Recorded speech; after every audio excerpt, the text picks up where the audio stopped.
수자원공사 시험을 보고 왔는데요. 시험 후기를 말씀드리면 수자원공사 시험은 1교시 NC 40분의 40문항, 2교시 전공 30분의 30문항으로 봤어요. 전공 먼저 말씀드리면 수자원공사 전공 범위는 기계설계, 연력학, 유체역학, 유체기계가 90% 나오고 나머지 10%는 전기에서 출제됐어요. 전기는 30문제 중에서 2문제 나왔고 그래서 그거는 그냥 거의 찍는 문제였어요.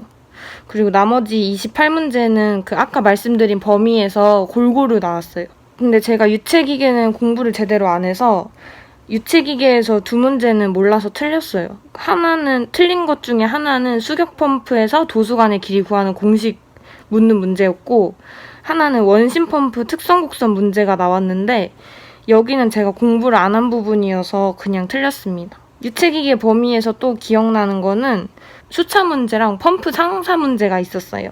그리고 나머지 기계설계랑 연력학이랑 유체역학 난이도는 좀 평이했던 것 같아요.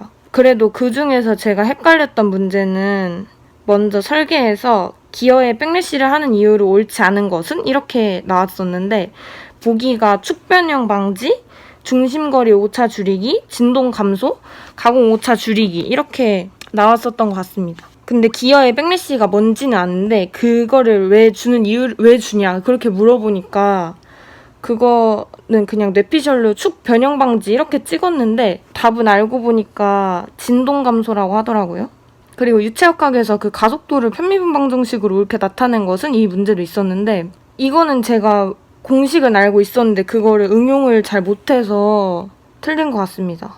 그리고 전공 문제가 좀 적기도 하고 특별히 어려웠던 문제가 그렇게 딱히 없어서 전공은 그냥 이 정도까지만 말씀을 드리도록 하겠습니다. 그리고 NCS는 40문제를 40분 동안 푸는 거였고 범위는 문제 해결, 의사소통, 수리, 자원관리였습니다. 저는 원래 NCS 풀 때 맨날 먼저 그 의사소통 먼저 푸는데 난이도는 그렇게 어렵지 않았어요.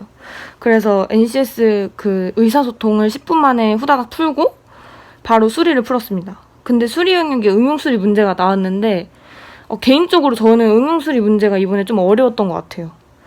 그래서 그 응용수리에서 한 3문제 정도 찍었고 그리고 나머지는 다 풀고 문제 해결로 넘어갔죠. 문제 해결은 그 시간이 좀 오래 걸릴 것 같아가지고 좀 뭔가 두려웠는데 막상 풀어보니까 좀 무난했던 것 같습니다. 그리고 모듈 문제도 뒤쪽에 좀 섞여 나와서 좀 빨리 풀 수 있었던 것 같아요. 그리고 모듈 문제도 뒤쪽에 좀 섞여 나왔어요. 마지막으로 자원관리는 마지막에 푼 거여서 시간도 좀 촉박했고 자원관리는 아무래도 한 문제 한 문제가 시간이 좀 오래 걸리잖아요. 그래서 너무 시간을 많이 잡아먹는 것 같아서 거의 못 건드리고 한 4문제 정도 찍은 것 같습니다. 그럼 수저 후기는 여기까지 하고 내일이나 내일 모레 서부 후기도 올리겠습니다.